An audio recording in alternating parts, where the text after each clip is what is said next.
Beleza. Vamos lá. Da decisão que denegar qualquer recurso. Não, ô Jaldene, é da decisão que denegar recurso, desde que não tenha recurso específico para ela. Complementando aí para você, da decisão que denegar qual recurso efetivamente que vai ser impugnável por carta testemunhável? Recurso em sentido estrito e agravo em execução.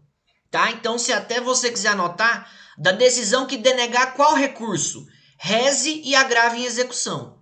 Não é qualquer recurso, não. Porque os outros recursos têm um recurso específico para aquela situação. Na prática, e aí trazendo aqui para vocês a realidade, só cabe carta testemunhável da decisão que denegar reze, recurso em sentido estrito ou agravo em execução. Beleza?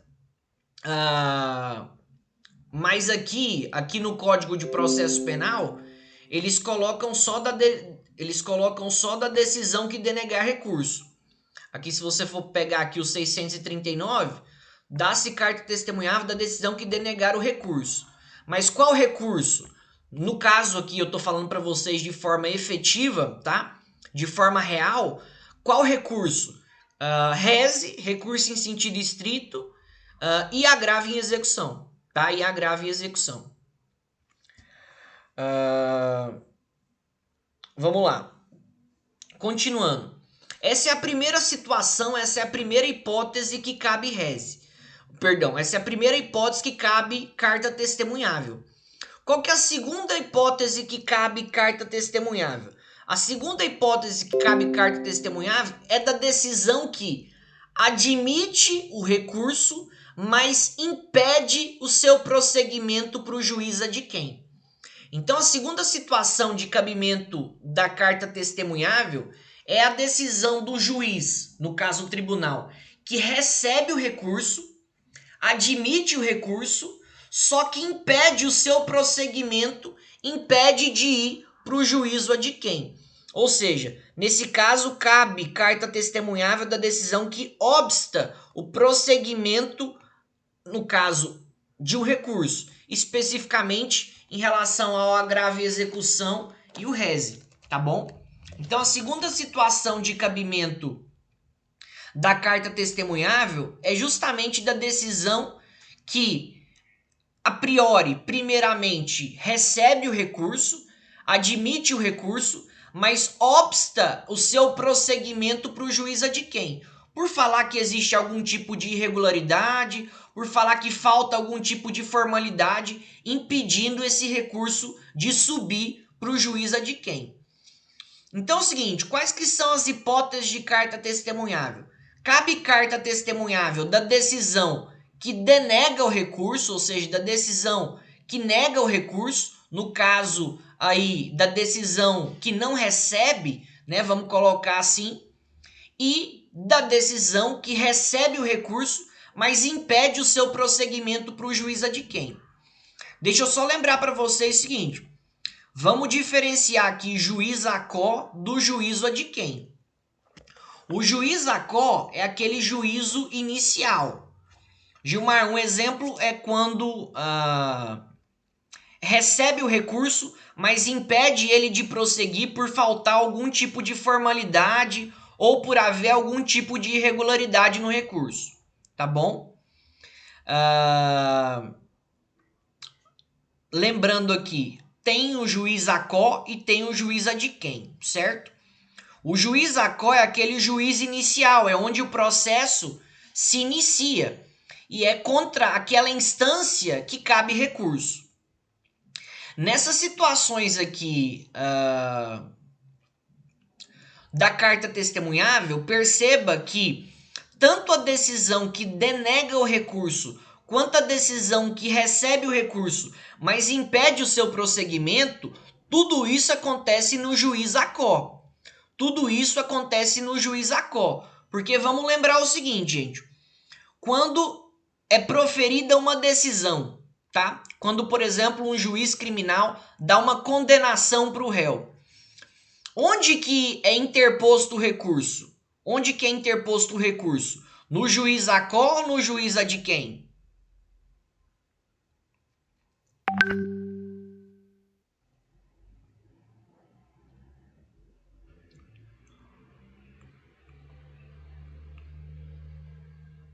Gente, estão por aí? Não. Só cabe em relação ao agravo em execução e o reze. Só cabe em relação ao agravo em execução e em relação ao reze. Calma aí. Vocês estão conseguindo me ouvir ou tá travando, gente? Aqui travou aqui pra mim aqui, hora que vocês estão respondendo. Tá ok?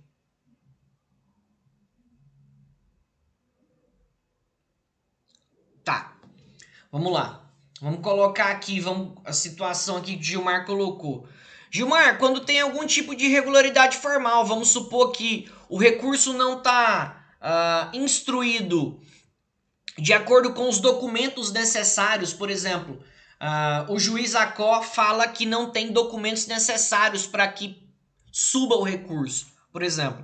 Nesse caso, que é uma questão de irregularidade formal, cabe carta testemunhável. Beleza? Situações em relação à formalidade. Então, a falta de um documento, por exemplo, um prazo que se excedeu por algumas horas, alguma coisa desse sentido, entendeu? Ou seja, uma irregularidade formal. Mas o que eu estava falando para vocês? O recurso ele é interposto no juiz ACO. Por quê? Porque é o juiz ACO que faz o juízo de admissibilidade. É o juiz ACO que faz essa análise primária em relação ao recurso. Então, quem denega o recurso ou quem impede o prosseguimento do recurso é o juiz ACO e não o juiz adquém. Por isso que a gente vai falar logo agora, a carta testemunhável ela é interposta no juiz ACO. E a gente vai até ver que a carta testemunhável ela não é endereçada para o juiz. A carta testemunhável é endereçada para o escrivão. Por quê? Porque é o escrivão que analisa esses aspectos formais, é o escrivão que analisa essas questões de irregularidade formais ali do recurso. Beleza?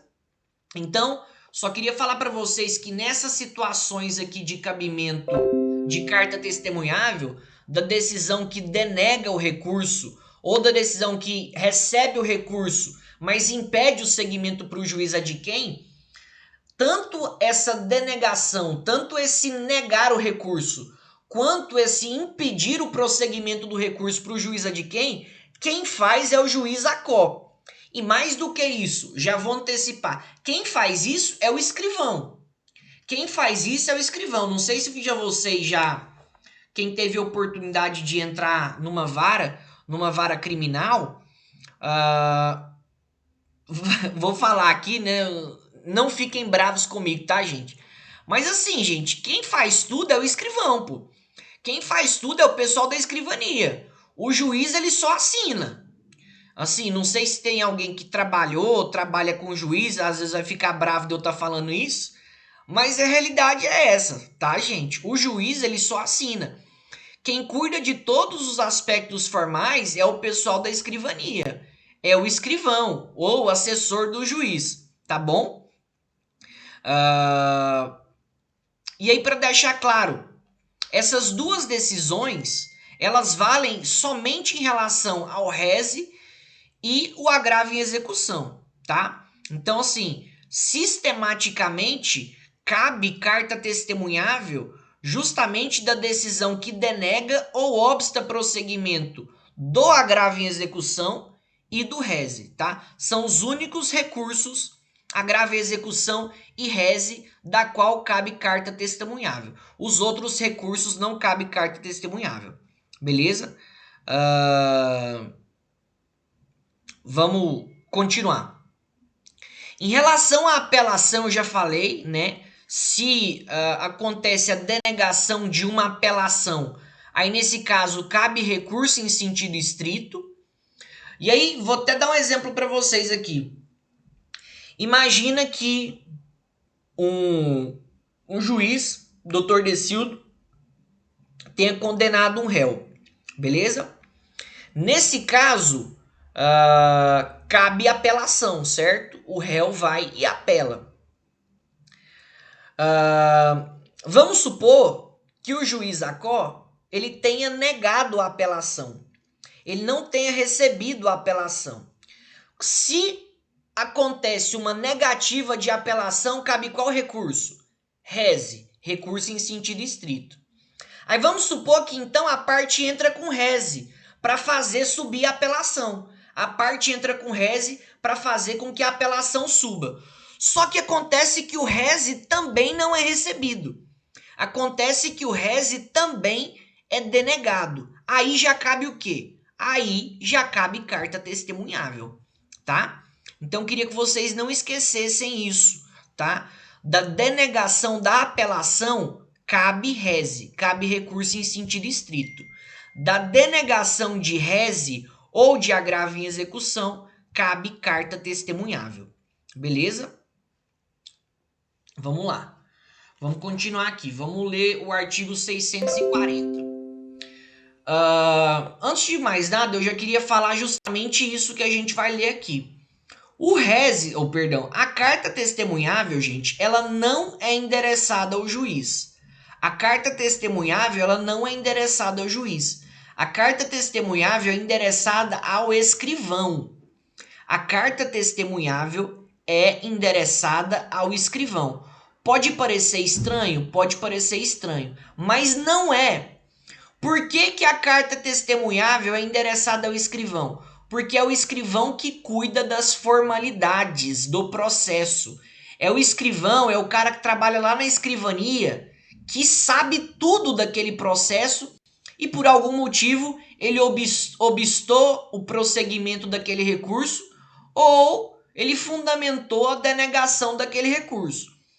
Por isso, e aí lembrando, esse juiz Acó, esse escrivão que eu estou falando, ele faz o juízo de admissibilidade. Ele que analisa os pressupostos, ele que analisa os requisitos, é ele que analisa, gente, todas as coisas necessárias para que um recurso possa subir. Por isso que quando cabe recurso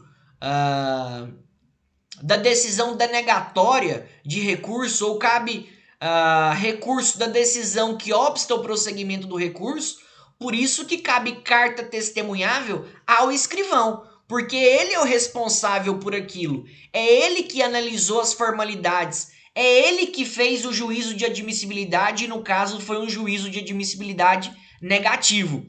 Por isso que a carta testemunhável é endereçada a ele, porque foi ele quem fez o juízo de admissibilidade e no caso foi um juízo de admissibilidade negativo, tá? Então por isso, calma aí, quando é para o secretário do tribunal? Como assim, Gilmarzão? Quando é para o secretário do tribunal?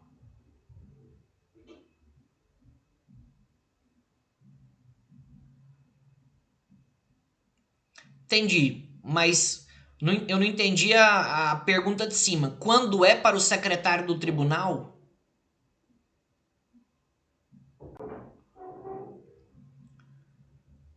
Não, vai ser sempre para o escrivão. Vai ser sempre para o cara que está assessorando ali o juiz. O cara que está auxiliando. Você fala quando isso acontecer, você fala no juíza de quem? Quando isso acontecer num tribunal?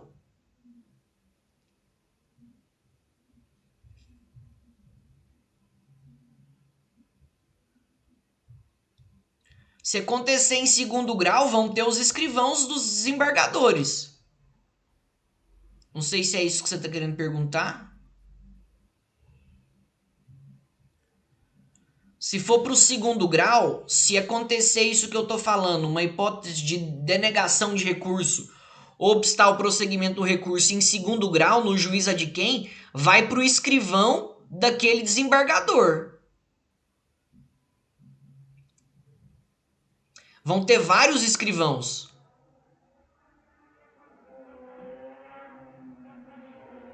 Eu não sei se foi essa a pergunta. Foi essa a pergunta ou foi outra?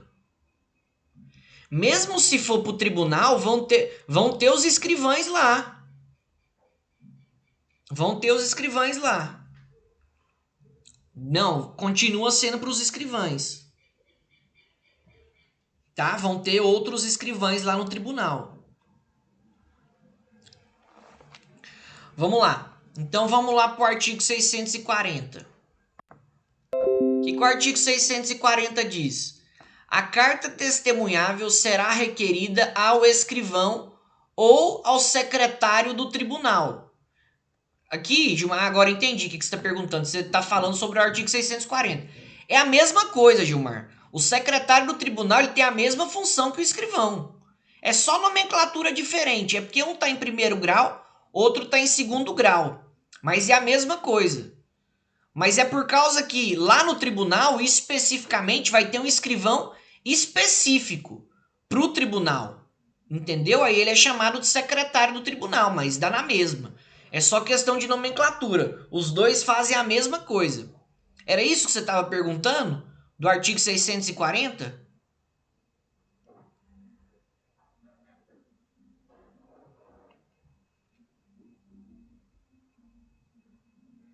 Gilmarzão? Era isso? É a mesma coisa. O secretário do tribunal com o escrivão do juiz é a mesma coisa. É por causa que muda a dinâmica, né? Porque quando é juiz singular, ele vai ter um escrivão específico, né? Todo juiz singular tem uma escrivania. O tribunal, ele condensa isso. O tribunal condensa isso. E aí vão ter menos pessoas, só que vão ter a mesma responsabilidade com o escrivão. Aí no tribunal é chamado de secretário do tribunal, mas tem a mesma função do escrivão. É a mesma função. Beleza? Então vamos lá. A carta testemunhável será requerida ao escrivão ou ao secretário do tribunal, conforme o caso. Olha, presta atenção no prazo. Nas 48 horas seguintes ao despacho que denegar o recurso, indicando o requerente as peças do processo que deverão ser trasladadas. O que é trasladadas? Que serão enviadas. Trasladadas são as peças que acompanham o processo. Traslado não é deslocamento, então trasladar uma peça é justamente que essa peça ela é movimentada. É quando tem vários documentos que vão seguir com o recurso, ou seja, você vai pegar a peça de um processo e vai levar para outro lugar. Isso significa que as peças vão ser trasladadas. Então, gente, só para ficar claro aqui, a carta testemunhável ela é requerida ao escrivão, como regra geral, em primeiro grau, ou ao secretário do tribunal, que também é um escrivão, que também fica na escrivania. Essa carta testemunhável ela é interposta nas 48 horas seguintes ao despacho que denegar o recurso, e aí o requerente indica as peças do processo que deverão ser trasladadas. Beleza? Então, deixar isso claro, a carta testemunhável ela também tem prazo de 48 horas, ou seja, um prazo bem curtinho. Por que o prazo é curto, Léo? Porque é justamente para arrumar questões de formalidade. É justamente para avaliar questões de regularidade formal. Por isso que o prazo é pequeno. O que mais que eu queria falar com vocês em relação à carta testemunhável? A gente vai ler alguns artigos aqui, mas a carta testemunhável, tá, gente? Ela não possui efeito suspensivo. A carta testemunhável ela não suspende os efeitos da decisão.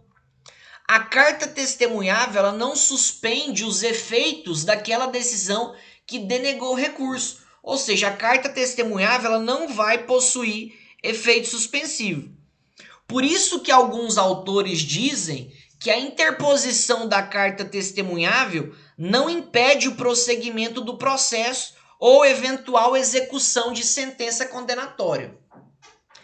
Então, a carta testemunhável ela não possui efeito suspensivo, ela não suspende os efeitos da decisão. Isso faz com que os efeitos daquela decisão sejam mantidos. Isso faz que os efeitos daquela decisão sejam continuados. Isso gera algumas situações. Justamente a não suspensão dos efeitos do processo faz com que o processo ele continue em andamento, faz com que o processo prossiga e corra normalmente, ou até mesmo a carta testemunhável não impede eventual execução de sentença condenatória. Mesmo se tiver uma sentença condenatória, a carta testemunhável ela não vai impedir essa execução, ou seja, ela não vai suspender os efeitos daquela decisão. Só que existe uma crítica em relação a isso. Existe uma crítica em relação a essa falta de efeito suspensivo da carta testemunhável, porque isso gera uma dúvida em relação à constitucionalidade. Até mesmo gera uma dúvida ou gera um conflito em relação à constitucionalidade ali daquela decisão ou daquele processo. Por quê? Porque sempre isso vai esbarrar no estado de inocência. Se a carta testemunhável não impede que um processo prossiga, ou se a carta testemunhável não impede, por exemplo, a execução de uma sentença condenatória, onde é que fica a presunção de inocência? Onde é que fica aquele dispositivo que diz que ninguém poderá ser considerado culpado senão após o trânsito em julgado da decisão?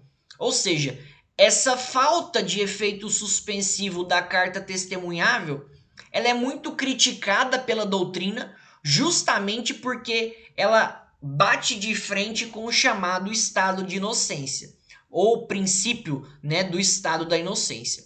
Beleza? Mas como regra geral, a carta testemunhável, como regra geral, a carta testemunhável, ela não vai possuir efeito suspensivo, ela não vai suspender os efeitos da decisão. Isso daqui tá até no artigo 646, quem quiser ver, tá? A carta testemunhável não terá efeito suspensivo, tá? A carta testemunhável não terá efeito suspensivo, ou seja, entrou com a carta testemunhável, não suspende os efeitos da decisão, o processo segue, o processo continua normalmente. Bom, vamos lá, vamos continuar aqui. A carta testemunhável, ela segue o rito do recurso que foi impedido. Ou seja, a carta testemunhável, ela segue o rito daquele recurso que foi impedido de prosseguir. Isso daqui está no artigo 645. Olá. O processo da carta testemunhável na instância superior seguirá o processo do recurso denegado. Ou seja, a carta testemunhável, ela acompanha o rito do recurso que foi denegado ou foi impedido de continuar. A carta testemunhável, ela vai seguir, obviamente, o rito, ela vai seguir o processamento e ela vai seguir os trâmites do recurso que fora denegado ou do recurso que de alguma forma foi impedido de prosseguir. Por exemplo, se acontece, deixar claro aqui, né? Se tem uma decisão, a parte entra com rese contra essa decisão, o rese é denegado. Se o rese é denegado, cabe o quê? Carta testemunhável. Lembra que a gente falou há muito tempo não, né? Eu acho que na segunda VA, que o rese possuía efeito regressivo. Vocês lembram disso? Que o rese possuía efeito regressivo. O que era o efeito regressivo? A possibilidade do magistrado voltar atrás na sua decisão. Vocês lembram disso?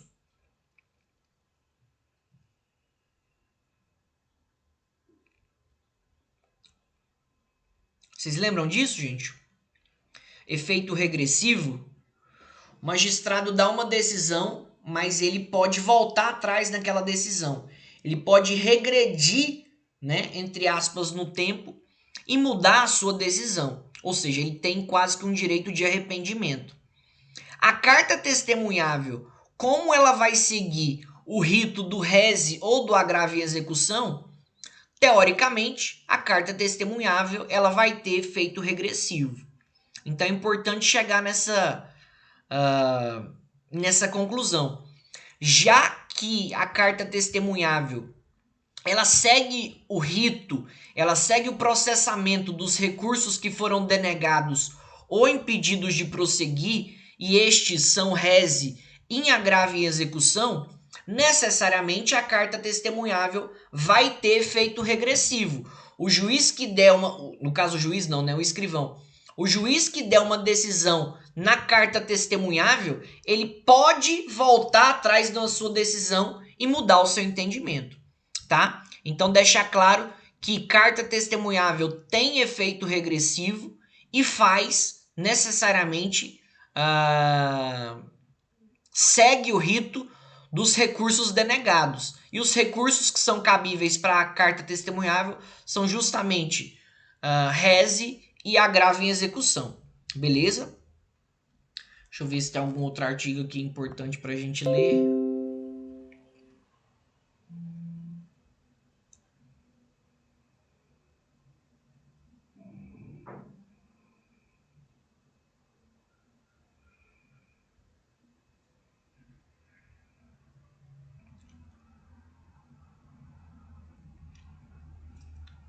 Não, no mais é isso daqui.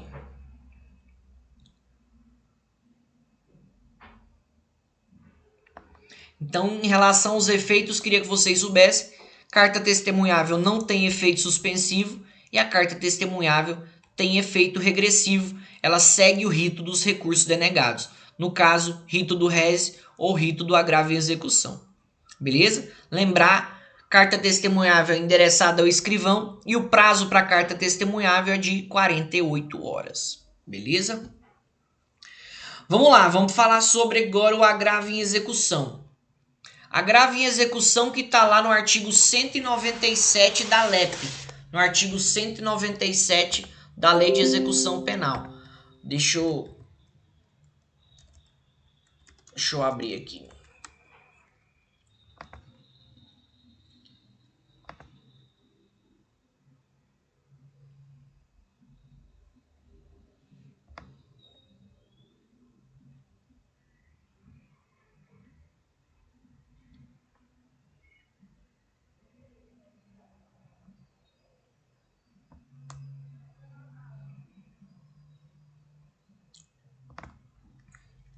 Bom, agora a gente vai ver aqui sobre o agravo em execução. Antes de iniciar o agravo em execução, eu queria basicamente fazer uma introdução aqui. O que é o agravo em execução, gente? O agravo em execução é o recurso cabível das decisões que são tomadas depois que o processo já foi finalizado.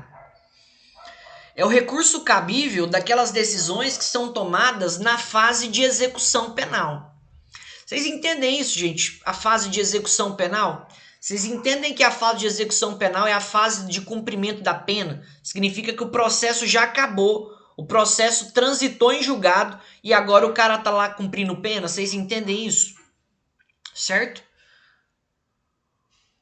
Não tem carta testemunhável no GCRIM, Jaldene. Não tem carta testemunhável no GCRIM. Porque não tem rese no GCRIM. Não tem rese e não tem agravo em execução no GCRIM. Como não tem rese nem agravo em execução no GCRIM, não é possível carta testemunhável. Beleza?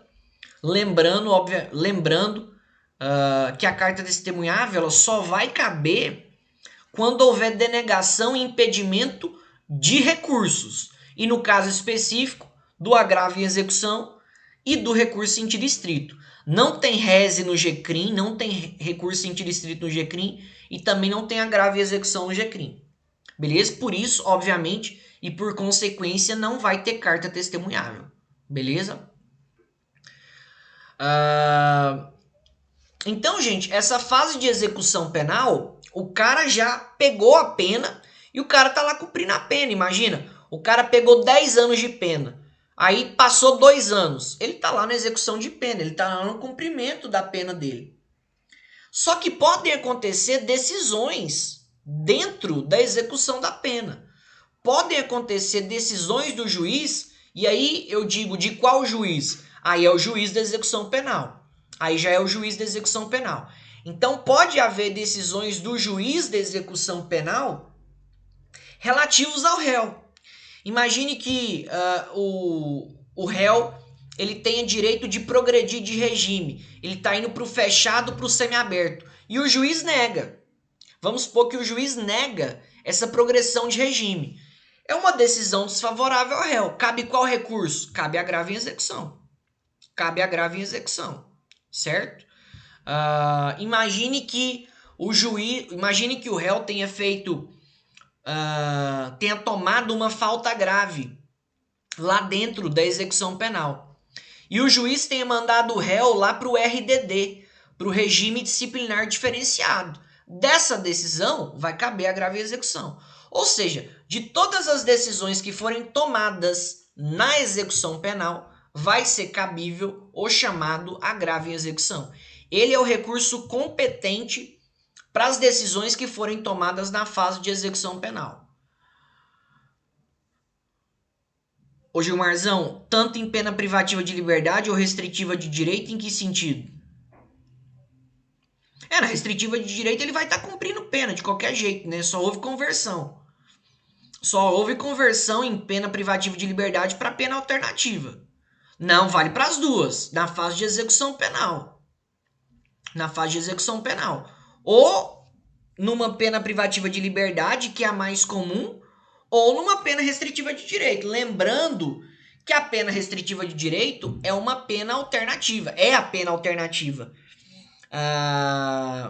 E o cara que recebeu uma pena restritiva de direito substituindo a pena privativa de liberdade, ele está em cumprimento de pena. Ele está na fase de execução penal. Só que ele está cumprindo a pena de outra forma. Ele está cumprindo a pena de outro modo, certo? Ele está cumprindo a pena restritiva de direito, beleza? Mas tá em execução penal. Vamos lá. Vamos falar um pouquinho aqui do agravo em execução. Então, o artigo 197 aqui diz, das decisões proferidas pelo juiz, caberá recurso de agravo sem efeito suspensivo. Percebam o seguinte, não se fala quais decisões. Por quê? Porque são todas as decisões que são proferidas pelo juiz na fase de execução penal. São todas as decisões proferidas pelo juiz na fase de execução penal. Todas as decisões. Desde que esteja em execução penal. Seguinte, o cara tiver em execução penal, não cabe mais apelação, não cabe mais reze, não cabe nenhum outro recurso, porque o processo já transitou em julgado, o processo já findou. Agora é fase de execução penal. E é justamente nessa fase de execução penal, tanto é que muda até o juiz, né, gente? Quando o cara vai para a fase de execução penal, muda. Aí vai para o juiz de execução penal. Então, as decisões que forem proferidas pelo juiz de execução penal, justamente vai caber agravo em execução. Então, vai caber agravo em execução justamente... Deixa eu só abrir aqui. Vai caber agravo em execução justamente contra as decisões proferidas no curso da execução penal pelo juiz de execução penal que causem algum tipo de gravame, que causem algum tipo de prejuízo ao condenado, ou em relação à decisão do juiz que tenha submetido o réu a uma medida de segurança. Então cabe agravo em execução justamente contra as decisões que foram proferidas na fase de execução penal pelo juiz de execução penal que tenham causado algum tipo de gravame, tenham causado algum tipo de prejuízo à parte, ou em relação ao réu que foi submetido à medida de segurança, tá? Lembrando aí, medida de segurança que é dada para aquelas pessoas que não têm a capacidade ou discernimento mental para entender o caráter lícito do fato e de se autodeterminar de acordo com esse entendimento. Ou seja, cabe agravo em execução para os inimputáveis também, tá? Ou para os semi-imputáveis. Eles vão estar na fase de execução penal. Eles não recebem uma pena, mas eles recebem em contrapartida uma medida de segurança. Vamos lá. Cabimento do agravo em execução. O agravo em execução, ele não possui um cabimento taxativo que nem o rese, tá? O agravo em execução, ele não tem um rol taxativo de cabimento que nem o rese, né? A gente vê lá no rese, lá no 581, tem 27, 29 casos de cabimento. O agravo em execução, ele não possui cabimento taxativo e nem tem um rol taxativo que nem o rese. Ou seja, a lei ela não vai enumerar as hipóteses de cabimento do agravo em execução. A lei ela não define, a lei não sublinha quais que são as hipóteses de cabimento de agravo e execução. Mas vou dar alguns exemplos aqui de cabimento de agravo e execução. Decisão que nega a unificação de penas, né? Então o cara recebeu uma pena juntou lá todas as penas dele, vamos supor que ele estava em concurso material ou concurso formal, recebeu uma pena lá de 130 anos. Essas penas, elas podem ser juntadas, elas podem ser unificadas. E o réu só pode cumprir parte daquilo. Antes era 30 anos, agora é 40 anos. Imagine que o juiz ele se negue a unificar as penas. Dessa decisão, cabe agravo em execução. Calma aí, vê o que o Jaldene escreveu aqui. E vai caber para alguma daquelas hipóteses do... Calma aí. E vai caber para alguma daquelas hipóteses do rese já prejudicadas, né? Justamente, Jaldene. Tem algumas hipóteses, alguns incisos lá no 581. O que o Jaldene está falando? Não sei se vocês lembram, mas lá no 581, que são as hipóteses de cabimento do rese, tem alguns incisos lá que já estão prejudicados, que não cabe rese.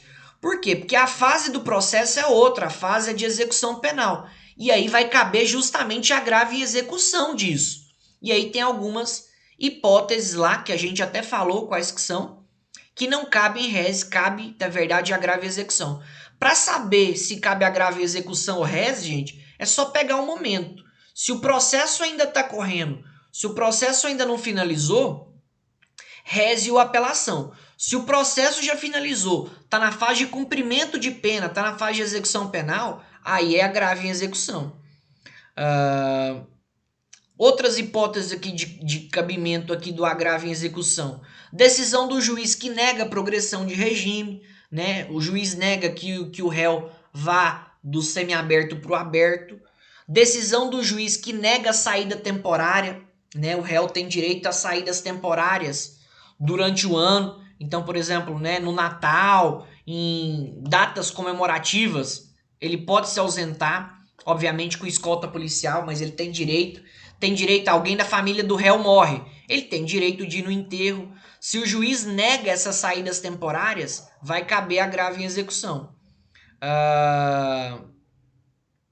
A decisão do juiz também, que vai negar o livramento condicional, nesse caso, cabe agravo em execução também. Ou seja, várias decisões que são tomadas na fase de execução penal e cabem o chamado agravo em execução, certo? Vamos falar aqui do procedimento. Qual que é o procedimento do agravo em execução? Seguinte, não existe previsão legal para o procedimento do agravo em execução.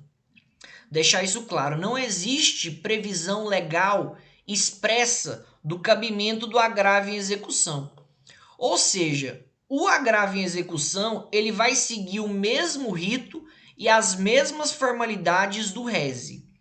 O agravo em execução ele vai seguir o mesmo rito e as mesmas formalidades do rese. Então, prazo, 5 dias para interpor, 2 dias para razoar, mesma coisa, tá?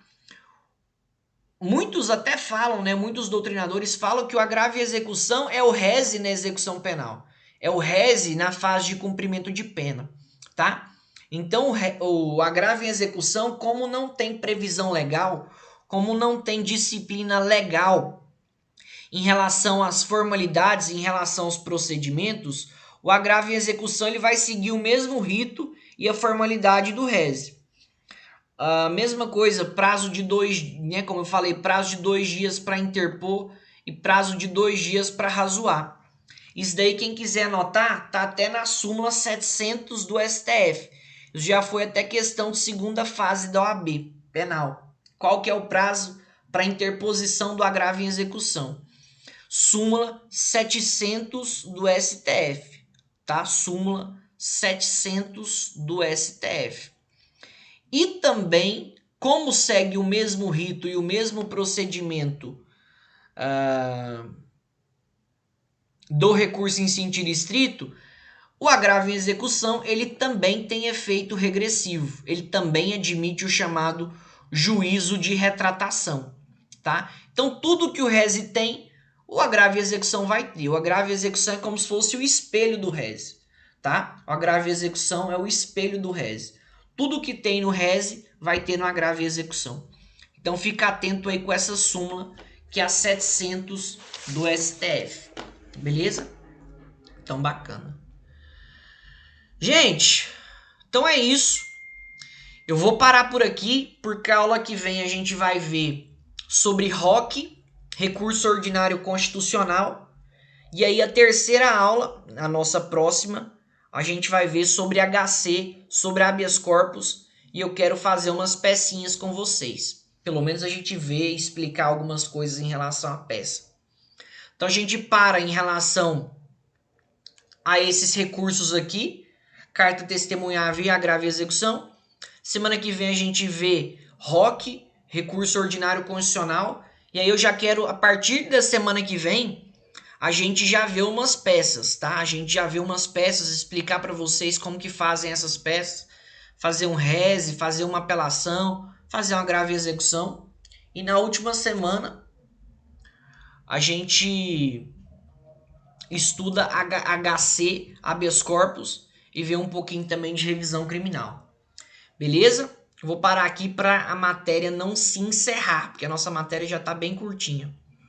Tá bom? Beleza, gente? Tranquilos? Alguma dúvida, gente? Alguém tem alguma dúvida?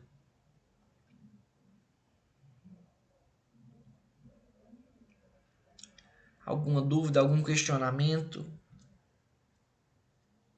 Tranquilo? Então, beleza, gente. Gente, valeu demais. Foi ótimo, sempre bom estar com vocês. Não, Jodê, não tem atividade não. Tem atividade não. Não tô postando atividade não. Beleza? Fica tranquilo. Tá bom, gente? Gente, boa noite para vocês. Deus abençoe, Deus ilumine. Excelente semana para vocês. Que vocês possam ter aí um final de semana abençoado aí. Que vocês possam descansar. Tá bom? Valeu demais, gente. Ótima semana, ótimo feriado. Fica com Deus. Deus abençoe.